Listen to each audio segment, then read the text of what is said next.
Bismillahirrahmanirrahim. Ikhwati fillah rahimakumullah, mempelajari tauhid adalah kewajiban kita terus menerus, tiada henti. Siapa orangnya? Kita umat. Kita terlalu banyak kesibukan. Kita terlalu banyak godaan di sekeliling kita, fitnah, syahwat, syubhat. Terlalu berat. Kalau tidak terus menerus diperhatikan, terbawa kita. Oleh sebab itu disebutkan oleh Syekh Shalih Al-Syekh hafizahullah, ucapan orang bahwa tauhid kita sudah paham. Perkara tauhid paham, kita sudah mengertilah perkara akidah, terutama akidah uluhiyah, asma wa sifat, kita sudah mengerti prinsip-prinsipnya. Yang penting nggak boleh syirik dengan berbagai bentuknya. Yang penting kita harus beribadah kepada Allah saja, mengingkari segala beribadah selain kepada Allah. Titik, selesai. La wallahi, tidak cukup dan tidak hanya itu. Perkataan orang bahwa tauhid kita telah paham adalah termasuk tipu daya syaitan. Ucapan mereka tauhid telah kita mengerti adalah tipu daya syaitan.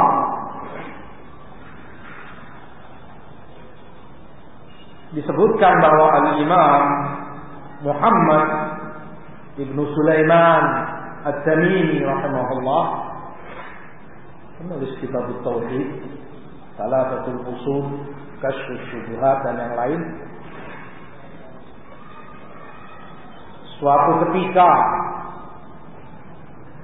beliau hendak mengajarkan kembali kitab Tauhid. Kitab Tauhid ma'ruf, matan dari Fathul Majid dan syarah yang lain, untuk kali yang kesekian, yakni beliau sudah khatamkan kitab ini kepada murid-muridnya sudah sekian kali. Selesai dari awal hingga akhir, beliau ulangi lagi dari depan. Fadlut tauhid wa ma yukaffiru minadz dzunub dan seterusnya. Diulangi lagi dari depan. Padahal mereka sudah khatam sekian kali, bukan sekali dua kali. Sekian kali sudah khatam. Diulangi lagi oleh beliau imam. Wa ma yaqiduha illal alimun, tidak akan mengerti pentingnya perkara ini kecuali orang-orang yang berilmu. Kitab yang tampaknya remeh, yang tampaknya di mata kita sudah paham tauhid, kita mengerti prinsipnya, sehingga salah satu dari murid beliau, dia katakan, wahai imam, tauhid fahimnahu, tauhid kita sudah paham, kita sudah mengerti, sudah sekian kali hafal. Kita ingin yang lain. Tertegun beliau, dan beliau minta waktu beberapa hari kepada mereka. Jadi murid-muridnya Imam Syekhul Islam rahimahullah.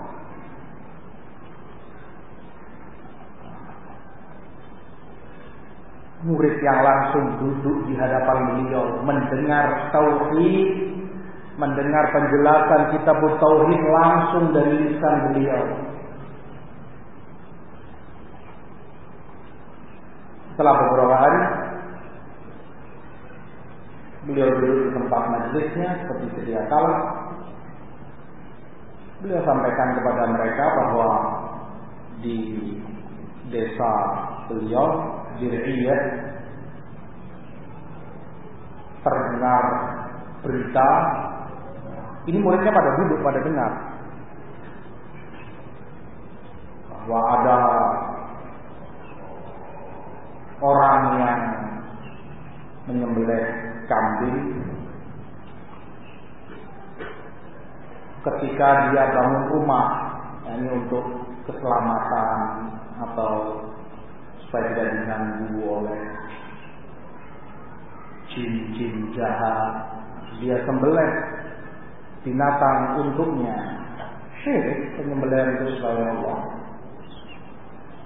Mendengar itu, mereka semua terdiam. 1000 bahasa mereka diam. Tetapi kemudian kata beliau, di desa lain didapati seorang anak yang kedapatan berzina dengan ibu kandungnya sendiri, menzinai ibunya. Mendengar itu mereka, murid-murid beliau, takbir. Mereka mengingkari itu merupakan perbuatan yang sangat keji dan besar. Allahu Akbar. Bagaimana bisa mungkin seorang anak menzinai ibunya? Jiwa mereka menolak, fitrah mereka menentang perbuatan itu. Kata beliau, subhanallah, kalian yang kemarin berkata tauhid kami sudah paham, tauhid kami sudah mengerti, dan sekian kali hatam kita bertauhid. Seperti ini kalian. Dosa besar, dosa besar harus dibenci dan diingkari. Tapi bagaimanapun juga kedudukannya di bawah syirik.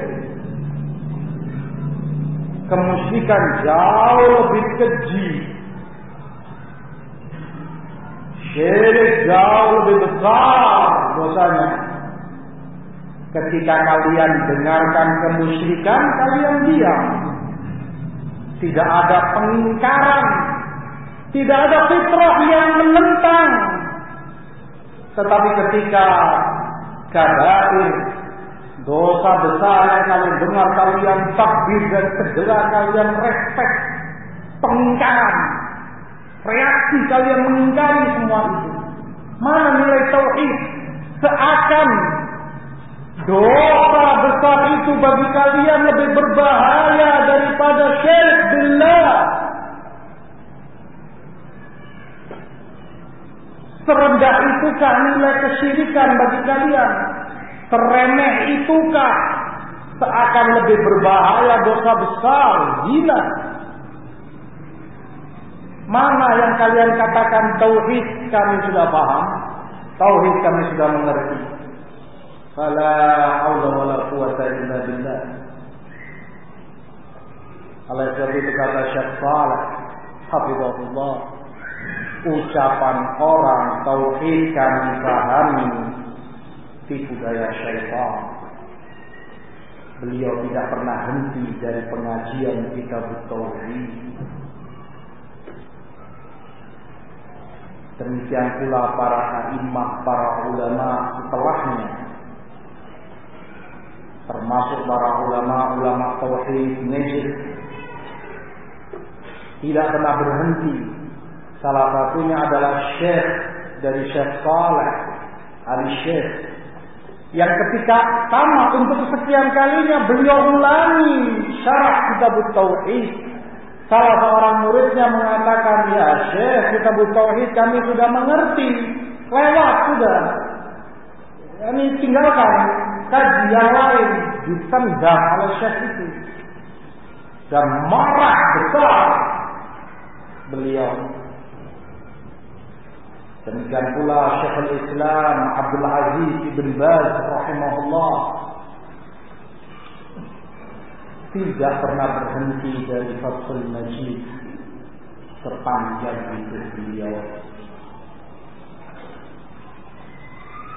dari awal kita hingga akhir. Selesai kembali beliau ke awal kita hingga akhir, kembali lagi terus demikian, tidak pernah henti.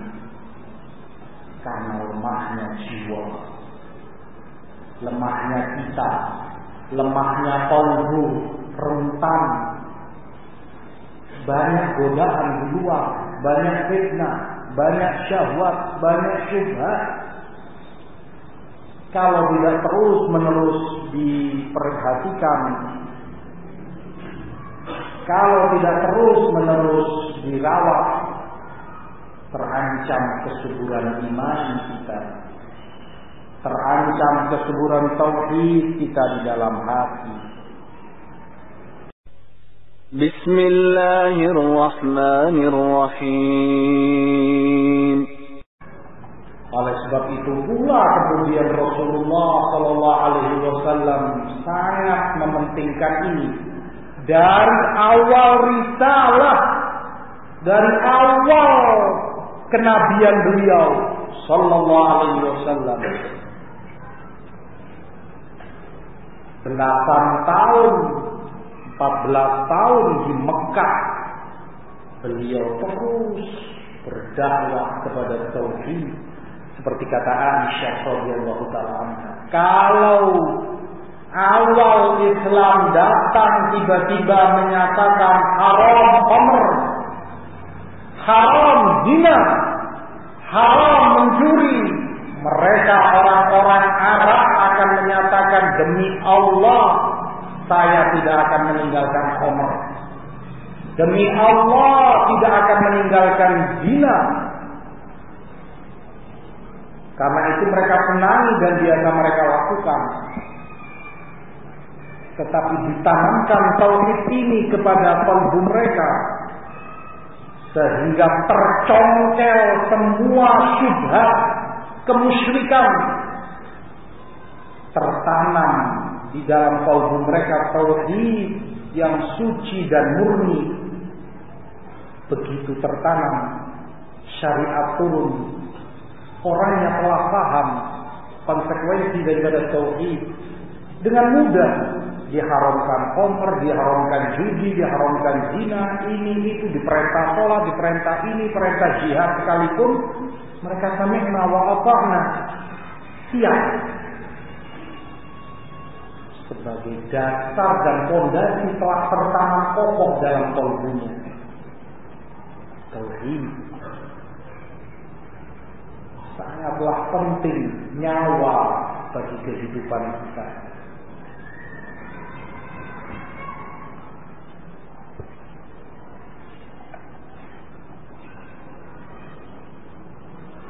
Maka setiap dakwah, kalau mereka ingin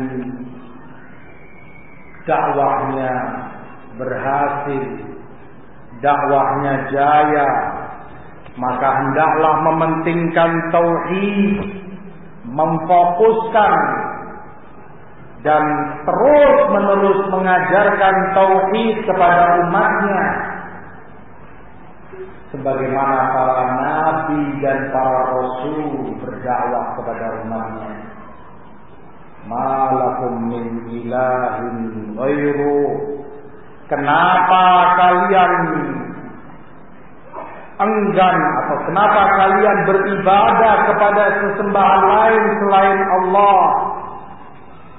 Dicela, diingkari oleh para nabi itu peribadatan kaumnya kepada selain Allah, dan itu diucapkan oleh para nabi semuanya, mengajak kaumnya untuk beribadah hanya kepada Allah. Walaqad ba'atsna fi kulli ummatin rasula an i'budullah wajtanibut taghut. Telah kami utus di setiap umat seorang rasul berdakwah kepada umatnya agar kalian semua beribadah hanya kepada Allah dan tinggalkan segala bentuk peribadatan kepada selainnya. Semua para nabi bermisi yang sama, Nuh, Allah kisahkan dalam surat Nuh di surat Nuh ayat kedua, ani'budullaha wattaquhu wa ati'un, agar kalian beribadah kepada Allah, bertakwa kepadanya dan taati aku, dan seterusnya. Yaghfir lakum min dzunubikum, Allah ampuni dosa-dosa kalian, dan seterusnya. Allah perintahkan atau Allah kisahkan bahwa Nabi Nuh memerintahkan dan mengajak berdakwah kepada kaumnya untuk beribadah hanya kepada Allah Subhanahu wa taala. Nabi Ibrahim alaihi salam, wa idh qala Ibrahim li abihi Azar atattakhidhu asnaman aliha inni araka wa qaumaka fi dhalalin mubin. Ketika Ibrahim berkata kepada bapaknya Azar, apakah kamu menjadikan berhala-berhala ini sebagai sesembahanmu, sebagai Tuhanmu yang kamu ibadahi? Sungguh aku melihatmu dan kaummu dalam kesesatan yang nyata, diingkari kemusyrikan bapak dan kaumnya, nah, bertentangan dengan tauhid.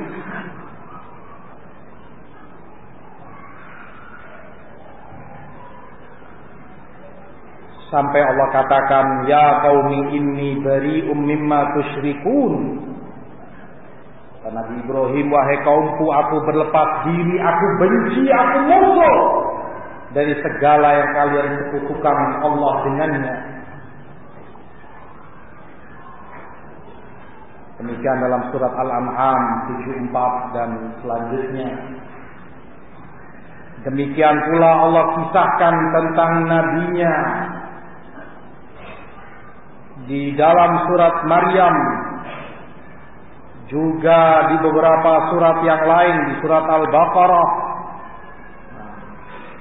Dan para nabi, para rasul, begitulah dakwah mereka kepada kaumnya, mengajak mereka untuk beribadah hanya kepada Allah Subhanahu wa taala. Nabi Lut, Nabi Yusuf, masing-masing sama mementingkan dan memfokuskan dakwahnya kepada tauhid, karena mereka tahu ini adalah poros inti dari kebahagiaan mereka, akar bagi tumbuhan Islam, iman di dalam tauhid.